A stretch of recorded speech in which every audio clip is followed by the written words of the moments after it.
এই বলে এখন বাবা ভোলেনাথ মা সতী এখন ষাঁড়ের পিঠে চেপে ওপর দিয়ে আকাশ মার্গে ওপর দিয়ে দুজনে স্বামী স্ত্রী হরি কথা শুনতে যাচ্ছেন অগস্ত্য ঋষির আশ্রমে। সারা রাত্রি ভগবান রামের কথা শুনেছে, সারা রাত্রি ভগবানের রামের লীলা শুনে সকালবেলায় বাবা ভোলেনাথ আর মা সতী ফিরে আসছে। মনে রাখবেন মা, সারা রাত্রি রাম নাম শুনে সকালবেলায় ভোলেনাথ আর মা সতী ফিরে আসছে। এখন যখন গিয়েছিলেন কীর্তন শুনতে তখন ছিল সন্ধেবেলা, চারিদিক অন্ধকার, ভালো করে কিছু দেখা যায়নি, গাছপালা রাস্তাঘাট কিচ্ছুই দেখা যায়নি। কিন্তু সকালবেলায় যখন আসছে তখন পরিষ্কার দেখতে পাচ্ছে চারিদিকে মিষ্টি মিষ্টি বাতাস বইছে, পাখিদের কলতান, পাখিরা চিৎকার করছে, চারিদিকে ফুল ফুটে আছে, সুন্দর এই বাতাবরণ, সুন্দর পরিবেশ দেখে মা সতী ঠান্ডা বাতাসটা গায়ে লাগতে তিনি একটু ঘুমিয়ে গেছে। ভোলেনাথের পিঠে মাথাটা রেখে মা সতী একটু তন্দ্রাচ্ছন্ন, আর কি তন্দ্রাচ্ছন্ন, তিনি ঘুমিয়ে যাচ্ছেন। হরি বল রাধে। আর ঠিক অর্ধেক রাস্তায় ভোলেনাথ কি করেছে, হাতে তালি দিচ্ছে আর চিৎকার করছে, বাবা বাবা বাবা, খুব ভালো খুব ভালো খুব ভালো, তোমার অভিনয়টা খুব ভালো হচ্ছে, হ্যাঁ তোমার অভিনয়টা খুব ভালো হচ্ছে, হাতে তালি দিচ্ছে। আর বাবা ভোলেনাথ হাতে তালি দিচ্ছে আর চিৎকার করছে, তোমার অ্যাক্টিংটা ভালো হচ্ছে, অভিনয়টা ভালো হচ্ছে। এখন এই চিৎকার শুনে মা সতীর ঘুমটা ভেঙে গেছে। ঘুমটা ভেঙে দেখছেন ডান দিকে কেউ নেই, বাঁ দিকে কেউ নেই, সামনে পেছনে কেউ নেই। তাহলে কাকে দেখে তালি দিচ্ছে আবার চিৎকার করছে, তোমার অ্যাক্টিং তোমার অভিনয় খুব ভালো হচ্ছে? তা ব্যাপারটা কি ও স্বামী? আরে কি হলো বলবেন তো? আমি একটু ঘুমিয়ে নিচ্ছিলাম, আপনি এমন চিৎকার করলেন, কি হলো, কিটা দেখলেন আপনি বলবেন তো? ভোলেনাথ বললেন, সতী যদি দেখতে চাও এক কাজ করো, নিচের দিকে তাকাও, নিচে দেখো। আর যেই মা সতী নিচে তাকিয়েছে দেখছেন নিচে ভগবান রামচন্দ্র, তখন ত্রেতা যুগ, রামচন্দ্র সীতাকে রাবণ রাজা হরণ করে নিয়ে চলে গেছে। সীতা দেবীকে রাবণ রাজা হরণ করে নিয়ে গেছে। আর সেই সীতার দুঃখে প্রভু রামচন্দ্র একটা গাছকে জড়িয়ে ধরে কাঁদছে, গাছকে জড়িয়ে ধরে কাঁদছে আর বলছে, ওরে বৃক্ষ, তুই আমার সীতাকে দেখেছিস? আমি সারাদিন সকাল থেকে আমি আমার সীতাকে খুঁজছি, খুঁজে পাচ্ছি না, আমি আমার সীতাকে খুঁজে, আমার সীতাকে দেখেছিস? এমন সময় দেখছে একটা হাতি আসছে, হাতিকে ধরে বলছে, আমার সীতাকে দেখেছিস? একটা বাঘকে দেখে বলছে, তুই আমার সীতাকে দেখেছিস? একটা হরিণকে দেখে বলছে, তুই আমার সীতাকে দেখেছিস? একটা পাখি উড়ে যাচ্ছে, তাকে বলছে, ওরে পক্ষী, তুই তো অনেক দূর আকাশে উড়তে পারিস, তুই কি দেখছিস আমার সীতা কোথাও আছে? রামচন্দ্র দুঃখে বিরহে, সীতার বিরহে কাঁদছে। আর রামচন্দ্রের শিষ্য হচ্ছে বাবা ভোলেনাথ, গুরুদেব হচ্ছে রাম। গুরুদেব কাঁদছে সীতা সীতা বলে, আর বাবা ভোলেনাথ হাতে তালি দিচ্ছেন। আপনারা বলবেন কেন গুরুদেব কাঁদছে আর শিষ্য হাতে তালি দিচ্ছে? এর কারণটা কি? না, কারণটা হচ্ছে বাবা ভোলেনাথ হচ্ছে তত্ত্ব সম্রাট, তত্ত্বের সম্রাট। তিনি জানে যে রামচন্দ্রের সীতাকে রাবণ রাজা হরণ করে নিয়ে গেছে, সেই রাবণের ঠাকুর দাদারও ক্ষমতা নেই তিনি সীতা মাকে হরণ করে নিয়ে যায়। রাবণের ঠাকুর দাদার ক্ষমতা নেই যে তিনি সীতা দেবীকে হরণ করে নিয়ে যাবে। তাহলে রাবণ নিয়ে গেল কি করে? তাহলে নিয়ে গেলেন কারণ রামচন্দ্রের অনুমতি ছিল। ভগবান রামচন্দ্রের অনুমতি ছাড়া রাবণ রাজা সীতাকে হরণ করতে পারতেন না। তাহলে একটু ভালো করে আপনারা বিচার করে বুদ্ধি দিয়ে ভাবুন। আপনার কাছে আমি আপনার কাছে আপনার গলার হারটা চাইলাম যে মা আমাকে 2 ঘন্টার জন্য আপনার গলার হারটা দেন তো, আমি পরবো, খুব ভালো লেগেছে। আপনি কি করলেন, আপনার হারটা আমাকে দিলেন, আর আমাকে হারটা দিয়েই যদি আপনি কাঁদেন যে চৈতালি আমার হারটা নিয়ে নিল নিয়ে নিল নিয়ে নিল, তাহলে আর যারা 5 জন দেখেছে তারা বলবে না যে চৈতালি তো তোর কাছে চাইলো তুই দিলি, তাহলে এটা তো চৈতালি নিয়ে নেয়নি, তুই দিয়েছিস বলে নিয়েছিস। তার রাবণ রাজা সীতা দেবীকে হরণ করেননি, রামচন্দ্র পারমিশন দিয়েছে যে তুমি আমার সীতাকে নিয়ে যাবে। আপনারা বলবেন কোন দিন কখন কিভাবে, এই ইতিহাস জানতে গেলে যেতে হবে যেদিন রামচন্দ্র সীতা দেবীকে বিবাহ করলেন, বিয়ে করলেন। বিয়ে 3 দিন পেরিয়ে গেল, সীতা দেবী শ্বশুর বাড়িতে 1 ফোঁটা জল খাচ্ছেন না। ভাত রুটি মুড়ি তো অনেক দূরের কথা, 1 ফোঁটা জল খাননি 3 দিন। গোটা শ্বশুর বাড়ির লোকজন জেনে গেছে যে সীতা দেবী জল খাচ্ছে না। রাজা দশরথ এসে জিজ্ঞাসা করো, বৌমা তুমি আমার ঘরে খাচ্ছ না কেন? সীতা দেবী পরিষ্কার ভাষায় বললেন, আপনি ব্রাহ্মণ বধ করেছেন। বলে কোন দিন না, মনে পড়ে শ্বশুর মশাই যেদিন আপনি মৃগয়া করতে গিয়েছিলেন, আপনার একটা ছেলেরও তখন জন্ম হয়নি।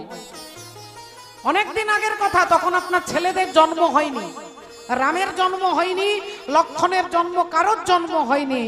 আপনি গিয়েছিলেন জঙ্গলে মৃগয়া করতে, শিকার করতে। আর ওই জঙ্গলে স্বামী স্ত্রী দুজনেই অন্ধ, অন্ধ স্বামী স্ত্রী। তাদের একমাত্র ছেলে যার নাম হলো সিন্ধু। ওই সিন্ধুকে তার অন্ধ পিতা বলছে, যা তো বাবা একটু জল নিয়ে আয়। মাটির কলসি করে ছেলে বাবা মার জন্য জল আনতে যাচ্ছে, মাটির কলসিটা জলে ডোবাচ্ছে, মা একটা শব্দ হয় না, কলসিতে জল ঢুকলে একটা শব্দ হয়।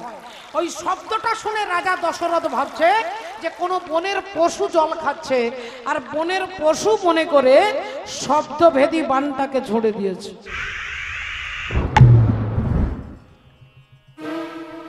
আর যেই বানটাকে ছড়ে দিয়েছে, অমনি সোজা লাগলো কার বুকে, না সিন্ধুর বুকে। ও গো বাবা গো, বাবা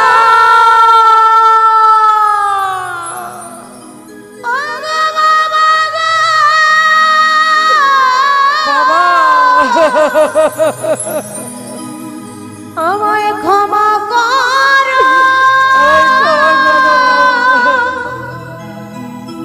আমি তোমার জন্য জলে নিয়ে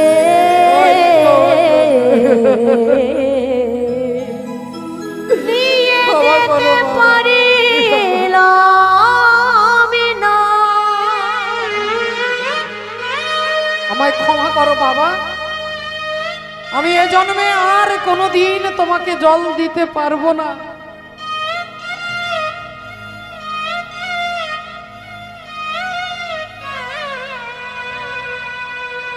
বাবা আমি এ জন্মে আর কোনোদিন আপনাকে জল দিতে পারবো না বাবা, তুমি আমায় ক্ষমা করো।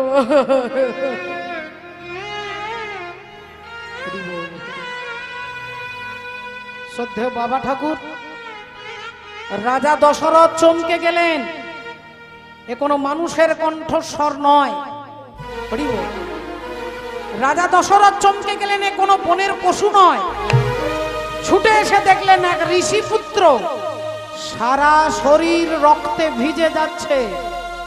আর এই অবস্থা দেখে রাজা দশরথ ছুটে গিয়ে তাকে কোলে নিয়ে বলছে, আমাকে ক্ষমা করুন, আমি আপনাকে বনের পশু মনে করে আঘাত করেছি, আমাকে ক্ষমা করুন, ক্ষমা ক্ষমা ক্ষমা করুন। সিন্ধু বলে উঠলেন, মহারাজ আমি আপনাকে ক্ষমা করে দেব, আমার বাবা মা দুজনেই অন্ধ, তারা পিপাসায় বসে আছে, আমি জল নিয়ে যাব, আমার অপেক্ষায় বসে আছে। আমি তো এ জন্মে আর বাবা মাকে জল দিতে পারবো না, তাই যদি আপনি একটু আমার পিতা মাতাকে জল দিয়ে আসেন, আমি আপনাকে ক্ষমা করে দেব। রাজা দশরথ বলছে, আমি এক্ষুনি জল নিয়ে যাচ্ছি।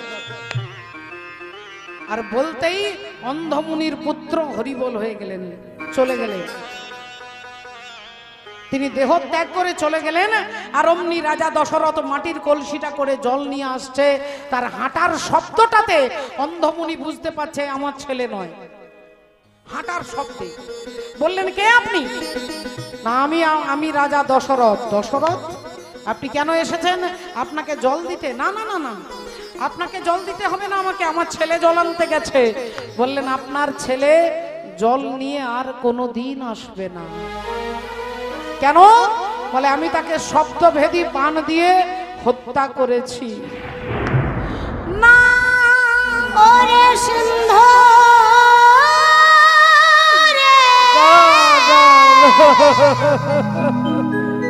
না না, এ হতে পারে না,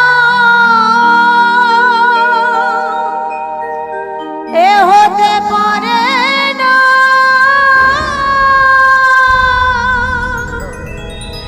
ওরে সিন্ধু রে, এ হতে পারে না। আমার পুত্র চলে গেছে বলার সাথে সাথে অন্ধমুনি দেহত্যাগ করলেন। অন্ধমুনিও মারা গেলেন, ছেলে ওখানে মরে পড়ে আছে। মা অন্ধ কেঁদে কেঁদে বলছে, রাজা দশরথ, তুমি একা আমার ছেলেকে মারোনি, তুমি আমার ছেলেকে মেরেছো, আমার স্বামীকে মেরেছো। এবার আমিও দেহত্যাগ করব, তবে দেহত্যাগ করবার আগে বলে দিয়ে যাচ্ছি, যে ব্যথা তুমি আমাদেরকে দিয়েছো, একদিন এই পুত্র শোকে তোমাকেও মরতে হবে। একদিন এই পুত্র শোকে তোমাকেও মরতে হবে। সমস্ত ঘটনা খুলে বলছেন কে? না মা সীতা। কাকে বলছেন? না শ্বশুর মশাইকে বলছেন যে এই কারণে আপনার বাড়িতে আমি জল খেতে পাচ্ছি না, আপনি প্রায়শ্চিত্ত করুন, আপনাকে প্রায়শ্চিত্ত করতে হবে। দশরথ রাজা হাত জোড় করে বলছেন, মা তাহলে বলো কি করলে প্রায়শ্চিত্ত হবে, তুমি যা বলবে তাই করব। সীতা দেবী বললেন, এমন একজন ব্রাহ্মণকে ডেকে আনুন যিনি কারোর বাড়িতে আজ পর্যন্ত এক গ্লাস জল খাননি। এমন একজনকে ব্রাহ্মণকে ডেকে আনুন যিনি ত্রিসন্ধ্যা গায়ত্রী মন্ত্র জপ করে, 3 বার গায়ত্রী জপ করে, সকালে, ভোরে, দুপুরে, সন্ধ্যেবেলায়।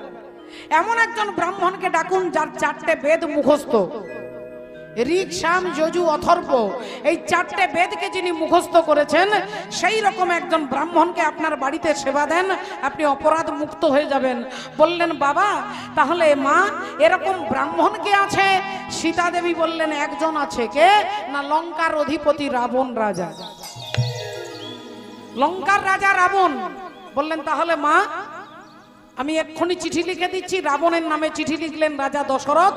আর রাবণ রাজা চিঠি পেয়ে ছুটে আসছে দশরথ রাজার বাড়ি। রাজা দশরথ রাবণকে প্রণাম করে পা ধুইয়ে দিয়ে ভেতরে নিয়ে গিয়ে সেবা দিলেন। সেবার পরে রাজা দশরথ বলছে, বলুন আপনাকে কি দক্ষিণা দিতে হবে? রাবণ রাজা দশরথের দিকে তাকিয়ে চোখগুলো ছলছল করে উঠল, মুখের মধ্যে হালকা মিষ্টি হাসি। বলছেন, হে রাজা দশরথ, আমাকে কোনো দক্ষিণা দিতে হবে না, শুধু একবার মা সীতাকে আমাকে দেখিয়ে দাও।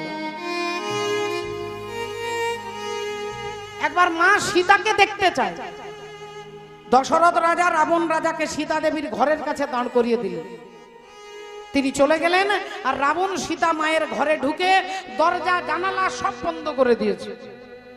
সব বন্ধ করে দিয়ে হাত জোড় করে বলছেন, মাগো তুমি আমার জননী, জন্মদাত্রী, জগদ্ধাত্রী, জগৎ জননী মা, তোমার কাছে আমি এসেছি এই অভাগা সন্তান শুধু একটা ভিক্ষা চাইতে। মা আমার কোনো অভাব নেই, আমি স্বর্ণলঙ্কার অধিপতি রাজা রাবণ, আমার কোনো অভাব নেই, আমি শুধু তোমার কাছে ভিক্ষা চাই। আমি রামের হাতে মরতে চাই মা, আমি রামের হাতে মরতে চাই। সীতা দেবী বললেন, বাবা আপনি আমার স্বামীর কৃপা পেতে চান? দাঁড়ান, আমি স্বামীকে ডেকে দিচ্ছি। রামচন্দ্রকে ডেকে আনলেন। রামচন্দ্র হাত জোড় করে প্রণাম করে বলছেন, বলুন বেদজ্ঞ ব্রাহ্মণ রাজা দশানন, আপনি কি চান? বললেন, আমি তোমার কৃপা পেতে চাই। রামচন্দ্র বললেন, যদি আমার কৃপা কেউ যদি পেতে চাও তাহলে আগে সীতার কৃপা পেতে হবে। যদি কেউ কৃষ্ণের কৃপা পেতে চাও তাহলে আগে রাধার কৃপা পেতে হবে। যদি কেউ গৌরের কৃপা পেতে চাও তাহলে তাকে আগে নিত্যানন্দের কৃপা পেতে হবে। যদি কেউ শিব ঠাকুরের কৃপা পেতে চাও তাহলে আগে মা দুর্গার কৃপা পেতে হবে। তাহলে আমার সীতা যদি তোমাকে কৃপা করে তাহলে আমি তোমাকে কৃপা করব না। প্রভু কি করলে মা সীতার কৃপা হবে? কানে কানে রামচন্দ্র বলছেন রাবণের, যার মাত্র কয়েকদিন পরে আমরা 14 বছরের জন্য বনবাসে চলে যাব। সেদিন কথা দিচ্ছি রাজা রাবণ, এই 14 বছরের মধ্যে 11 মাস আমি আমার সীতাকে তোমার লঙ্কায় পাঠিয়ে দেব। 11 মাসের মতো সময় আমি আমার সীতাকে তোমার লঙ্কায় পাঠিয়ে দেব। তুমি এসে আমার সীতাকে হরণ করবে। সারা জগৎ জানবে রাবণ সীতাকে হরণ করেছে, কিন্তু তত্ত্ববেত্তাগণ জানবে যে রামচন্দ্রের অনুমতি ছাড়া রাবণ রাজা সীতাকে হরণ করতে পারে না।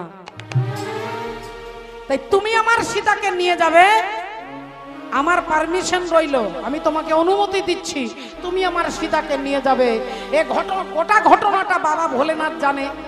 তাহলে যে রাম নিজে পারমিশন দিল যে আমার সীতাকে নিয়ে যাবে, সেই রাম একটা গাছকে জড়িয়ে ধরে কাঁদছে, একটা হাতিকে জিজ্ঞাসা করছে, একটা পাখিকে জিজ্ঞাসা করছে আমার সীতা কোথায়। তাহলে এটা অ্যাক্টিং, এটা অভিনয়।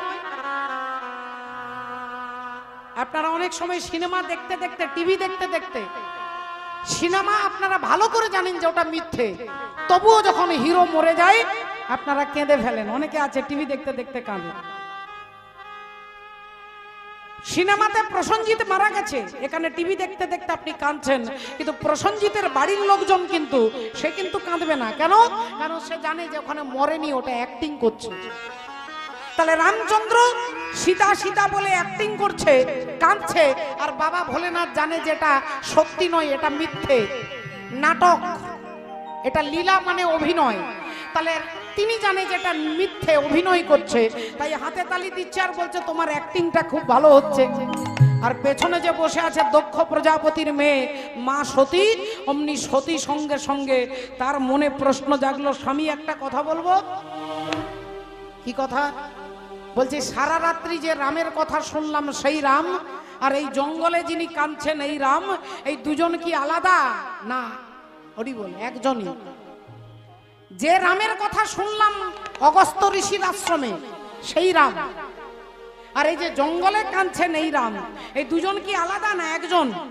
বাবা ভোলেনাথ মিষ্টি হেসে বললেন না না না, যার কথা শুনেছি সেই রাম, আর এই জঙ্গলে কাঁদছেন এই রাম, এই দুজন একজনই ব্যক্তি। সতী বললেন তাহলে আমার মনে হচ্ছে, সন্দেহ হচ্ছে রাম কোনো ভগবান নন। বলে কেন রাম ভগবান নন তোমার মনে হচ্ছে কেন? বললেন রাম যদি ভগবান হতো, ভগবান হলে অন্তর্যামী হতো, আর অন্তর্যামী হলে জানতে পারতো যে রাবণ রাজা সীতাকে নিয়ে গেছে। আর উনি যদি জানতেন তাহলে গাছকে জিজ্ঞাসা করতেন না, পাখিকে জিজ্ঞাসা করতেন না। তাহলে আমার মনে হচ্ছে রাম কোনো ভগবান নন। শিব ঠাকুর হাসছে, আর হাসতে হাসতে বলছে বুঝতে পেরেছি তোমাকে মায়া ধরেছে। মায়েরা ভালো করে দেখেন, আপনারা অনেকে দেখেছেন যাকে ভূতে ধরেছে সে নিজের বাড়িটাকে বাড়ি বলবে না। ওঝা যখন জিজ্ঞাসা করবে তোর বাড়ি কোথায়, সে বলবে ওই তেঁতুল গাছের মাথার উপরে আমি থাকি, ওই তাল গাছের উপরে আমি থাকি। সে কিন্তু নিজের বাড়িটাকে বাড়ি বলবে না। কেন? তাকে তো ভূতে ধরেছে। ওই বাড়িটাকে সে নিজের বাড়ি বলবে না। তাল গাছের মাথার উপরে আমি থাকি, শেওড়া গাছের মাথার উপরে আমি থাকি। তাই ভূতে যাকে ধরে সে যেমন নিজের ঠিকানাটা জানে না, মায়া যখন ধরবে, রাধে রাধে, মায়া যখন ধরবে তখন সে কি করবে? আমার বাড়ি, আমার গাড়ি, আমার ছেলে, আমার মেয়ে। তা বাবা ভোলেনাথ বুঝতে পেরে গেছে যে সতীকে মায়া গ্রাস করেছে। আর সতীশ বারবার চিৎকার করে বলছে আমি প্রমাণ করে দেব রাম কোনো ভগবান নন, আমি প্রমাণ করে দেব রাম অন্তর্যামী নন, আমি প্রমাণ করে দেব, আমি চ্যালেঞ্জ করে বলছি তোমার রামের কান্না আমি 1 মিনিটে বন্ধ করে দেব। তোমার রাম যে কাঁদছে আমি 1 মিনিটে বন্ধ করে দেব। ভোলেনাথ বলছে দেখো সতী তুমি মারাত্মক ভুল করছো, এখনো বলছি শুধরে যাও। মা সতী বললেন আমি চ্যালেঞ্জ করে বলছি, আমি প্রমাণ করে দেব উনি ভগবান নন, আমি প্রমাণ করে দেব উনি অন্তর্যামী নন, আর আমি 1 মিনিটে তার কান্না বন্ধ করে দেব। এই বারবার যখন বলছে তখন বাবা ভোলেনাথ সতীকে ত্যাগ করে তিনি ওখান থেকে চলে যাচ্ছেন। আর মা সতী কি করেছে না, মা সতী সেজেছে সীতা। মনে রাখবেন মা সতী তিনি সীতা সেজেছে। সীতার মতো চুল, সীতার মতো রং, সীতার মতো ঢং, সবকিছু সীতার মতো সেজে আজ হইয়া জানো কি।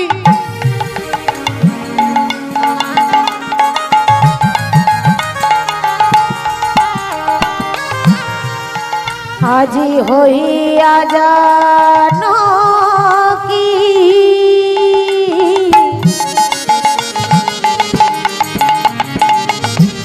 সাজিলেন জানো কি,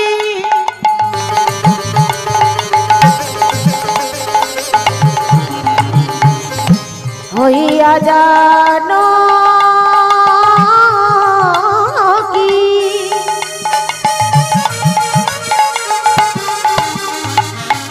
সাজিলেন জানো কি, হইয়া জানো কি সাজিলেন জানো কি। ওগো রামের সম্মুখে দাঁড়াই, হইয়া জানো কি সাজিলেন জানো কি, আহা রামের সম্মুখে দাঁড়াই। বলি এসেছি আমি জগতের স্বামী,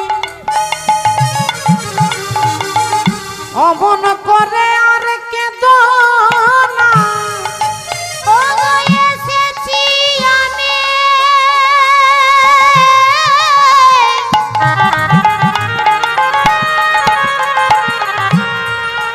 ওহে জগতের স্বামী, অমন করে কেঁদো না।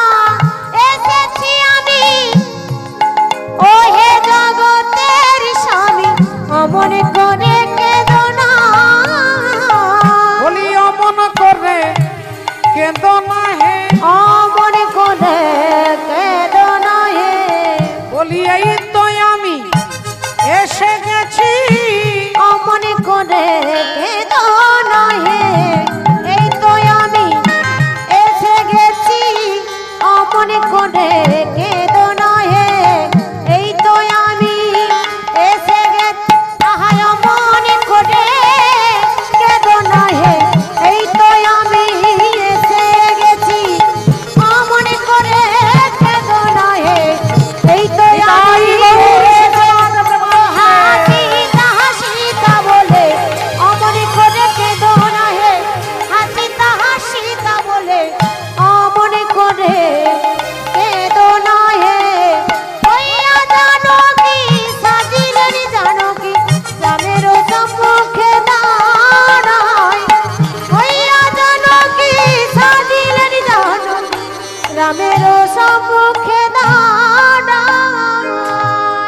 এবার মায়েরা মায়েরা মনে রাখবেন মা সতী কিন্তু সীতা সেজেছে। সীতার মতো একবারে হুবহু একবারে নকল সীতার মতো সেজে আর রামের আগের দিকে দাঁড়িয়ে বললেন, এই যে স্বামী আমি আপনার কাছে চলে এসেছি, আর কাঁদবেন না, কাঁদবেন না, আর কাঁদবেন না। আমি আপনাকে পরীক্ষা করছিলাম যে আপনি আমাকে কত ভালোবাসেন। আমি নিজের চোখে দেখলাম আপনি একটা বাঘকে, একটা হরিণকে, একটা পাখিকে জিজ্ঞাসা করছেন আমার কথা। আমি তখনই বুঝতে পেরে গেছি আপনি আমাকে ভালোবাসেন, তাই আমি একটু লুকিয়েছিলাম। এই দেখুন আমি আপনার সীতা চলে এসেছি, আপনি আর কাঁদবেন না। এখন চালাকি করে সতী সীতা সেজে রামচন্দ্রকে ভোলাতে চাইছে যে আপনি আর কাঁদবেন না, আর ভগবান রামচন্দ্র সত্যি সত্যি 2 হাত দিয়ে চোখের জলটাকে মুছে নিয়েছে। আর যেই চোখের জলটাকে 2 হাত দিয়ে মুছে নিয়েছেন, অমনি সতী মনে মনে ভাবছে যে আমি চ্যালেঞ্জ করেছি, আমি চ্যালেঞ্জ করে এসেছি, তাহলে আমি চ্যালেঞ্জে জিতে গেছি, আমি চ্যালেঞ্জে জিতে গেছি। আমার স্বামী ভোলেনাথকে বলেছে আমি তোমার রামের কান্না বন্ধ করে দেবো। হরি বল, তোমার রামের কান্না আমি বন্ধ করে দেবো। আমি চ্যালেঞ্জে আজকে জিতে গেছি, আমি রামের কান্না বন্ধ করে দিয়েছি। আর ভগবান রামচন্দ্র চোখের জল 2 হাত দিয়ে মুছে নিয়ে হাত জোড় করে বলছেন, মা তুমি আমার প্রণাম নাও। তোমার স্বামী ভোলেনাথ ভালো আছে তো? হরি বল। তোমার স্বামী ভোলেনাথ ভালো আছে তো মা? যেই এ কথা বলেছেন এবার সতী চমকে গেছে, ভাবছে তাহলে দোষটা মনে হয় আমার দোষ নয়, মনে হয় বিউটি পার্লারের দোষ। কারণ আমি 2500 টাকা খরচা করে সীতা সেজে এসেছি, সীতার মতো চুল, রং ঢং, কাপড় সবকিছু, অথচ ইনি আমাকে দেখে বলছে মা তুমি আমার প্রণাম নাও, তোমার স্বামী ভোলেনাথ ভালো আছে তো? তাহলে হরি বল। এবার মা সতী একটু ঘাবড়ে গেছে। মানে আপনি কি করে বুঝলেন যে আমি আপনার সীতা নই? ভগবান রামচন্দ্র বললেন মা, যিনি আমার সীতা তিনি কখনো রামের আগের দিকে দাঁড়ায় না, তিনি রামের পেছনে দাঁড়ায়। রামের পেছনে সীতা, সীতার পেছনে হচ্ছে লক্ষণ। তাহলে যদি আমরা পেছন দিক থেকে যাই তাহলে আগে কাকে পাবো না? আগে লক্ষণ ঠাকুরকে পাবো। আগে লক্ষণ, তারপরে সীতা, আর তারপরে রাম। তাহলে লক্ষণ হচ্ছে গুরু তত্ত্ব, আগে গুরু, তারপরে সীতা হচ্ছে ভক্তি। আগে গুরু, তারপরে ভক্তি, আর তারপরে ভগবান। তাহলে তুমি কেমন সীতা, তুমি রামের আগের দিকে দাঁড়িয়ে আছো? এই যেই কথা বলেছে অমনি মা সতী তাড়াহুড়ো করে পালিয়ে আসছে বাবা ভোলেনাথের কাছে। আর ভোলেনাথ এদিকে চোখ বন্ধ করে টিভিতে সিরিয়াল দেখছেন, চোখ বন্ধ করে দেখছিলেন দেখি ব্যাপারটা কি। আর যেই মা সতী ঘরে এসেছে ভোলেনাথ অমনি বললেন সব ঠিক আছে তো? সব ঠিক আছে তো? মা সতী বললেন হ্যাঁ হ্যাঁ সব ঠিক আছে, সব ঠিক আছে। বলে কি হলো ওখানে? না কি আর হবে, আপনি যাকে দিনরাত্রি প্রণাম করেন তিনি আমাকে প্রণাম করলো। আপনি যাকে প্রণাম করেন সে আমাকে প্রণাম করলো। বলে তারপর? না তারপর আর কি হবে, তারপর আমি আপনার কাছে চলে এলাম। এই বলে দিয়ে যেই মা সতী শিব ঠাকুরের বাঁ দিকে বসতে যাবে অমনি ভোলেনাথ বাঁ দিকের আসনটাকে ডান দিকে করে দিয়েছে। বাঁ দিকের আসনটাকে ডান দিকে করে দিয়েছে। রাধে রাধে। ও গো ঝিয়ের পেটে মায়ের জন্ম, ও গো ঝিয়ের পেটে মায়ের জন্ম, বলি তোমরা ভেবে করবে কি? ওই চাঁদের গায়ে চাঁদ লেগেছে, তোমরা ভেবে করবে কি? চাঁদের গায়ে চাঁদ লেগেছে, তোমরা ভেবে করিবে কি? চাঁদের গায়ে চাঁদ লেগেছে। ও গো ঝিয়ের পেটে মায়ের জন্ম, আহা ঝিয়ের পেটে মায়ের জন্ম, তোমরা ভেবে করবে কি? হরি বল ধ্বনি। চাঁদের গায়ে চাঁদ লেগেছে, তোমরা ভেবে করিবে কি? চাঁদের গায়ে চাঁদ লেগেছে।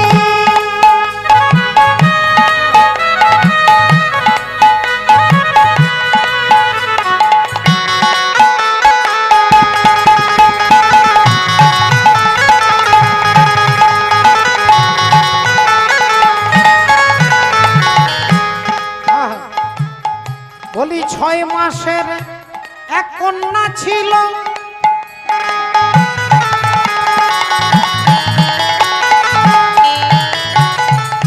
আর 9 মাসে তার গর্ভ হলো গো।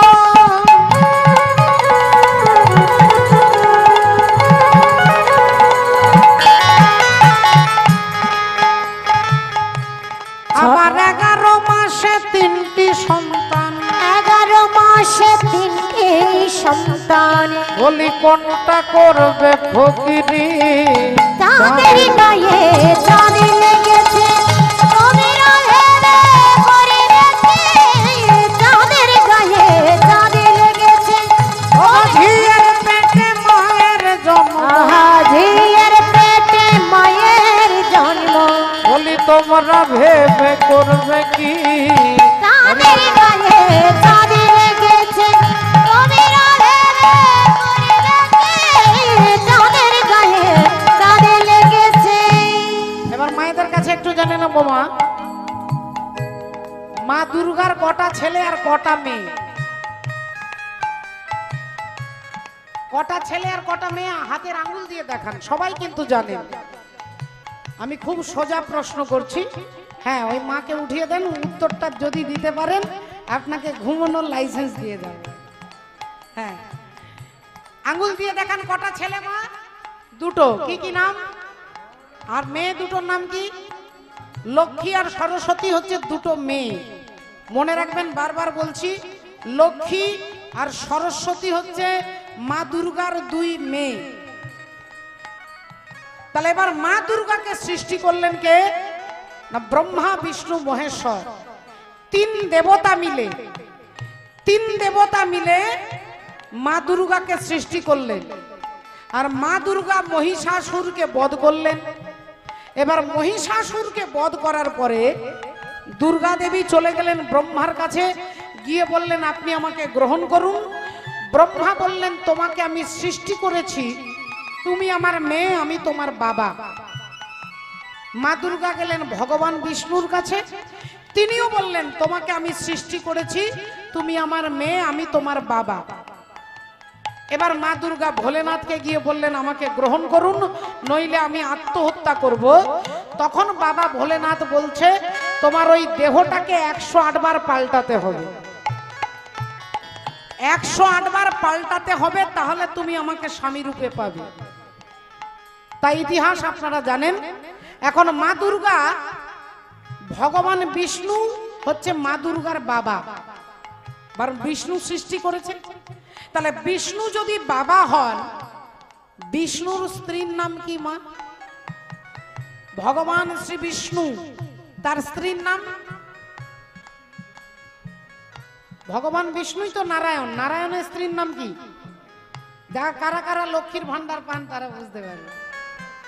হ্যাঁ, হরি বল। তাহলে মা দুর্গা, হরি বল, বাবা হচ্ছে ভগবান বিষ্ণু আর বিষ্ণুর স্ত্রী হচ্ছে লক্ষ্মী। তাহলে বাবার স্ত্রী, আপনার বাবার স্ত্রী আপনার কে হবে? তাহলে মা দুর্গার বাবা যদি বিষ্ণু হয় আর বিষ্ণু যদি স্ত্রী হয়, তাহলে মা দুর্গার লক্ষ্মী কে হচ্ছে? কে হচ্ছে? মা হচ্ছে না? এক্ষুনি বললেন মা দুর্গার মেয়ে হচ্ছে লক্ষ্মী, আবার এক্ষুনি উল্টে হয়ে গেল কি না মা দুর্গার মা হচ্ছে লক্ষ্মী। হ্যাঁ, ওগো ঝিয়ের পেটে মায়ের জন্ম, ঝিয়ের পেটে মায়ের জন্ম, তোমরা ভেবে করে দেখি চাঁদের গায়ে চাঁদ লেগেছে, তোমরা ভেবে করে দেখি চাঁদের গায়ে চাঁদ লেগেছে। ঘর আছে তার দুয়ার নয়, ঘর আছে কিন্তু দরজা নেই, দরজাও নেই জানালাও নেই, সেটা হচ্ছে কি না ডিম। ডিমের মধ্যে দরজা জানালা কিছু থাকে না, কিন্তু ভেতরে একজন থাকে। বলি ঘর আছে তার দুয়ার নাই, আর লোক আছে তার বাক্য নাই গো, বলো কে তাহারে আহার যোগায়, কে বাদাই সন্ধ্যাবাতি। আহা কে তাহারে আহার যোগায়, কে বাদাই সন্ধ্যাবাতি। ফকির লালন ভেবে বলে ওগো ছেলে মরে মাকে ছুলে গো,